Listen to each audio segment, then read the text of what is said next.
Hi, my name is Autumn Wintersgill from Knitting in the Red, and today we're going to talk about how to make scarves with roving.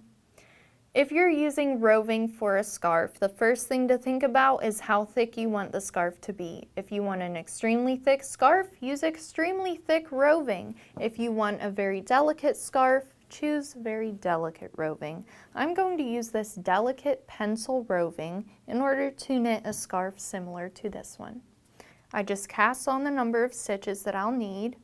Then I go around and take my other needle, and I'm going to use a selvage stitch because if I'm using roving, it might be very bumpy and my edges might not be as straight as they normally are if I wouldn't use a selvage stitch. So I want to keep the edges straight like I see in this scarf here. So doing that, I just make a selvage stitch by knitting my first and last stitch of my row. So I'm knitting the first stitch of my row.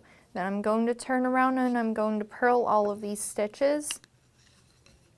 And then I'm going to, when I come to the last stitch of my row, I'm just going to knit that last stitch.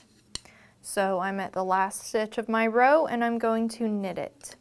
And then I'm going to turn around and I'm going to knit that first stitch. I'm always knitting the first and last stitch. And then I'm going to complete the rest of my row.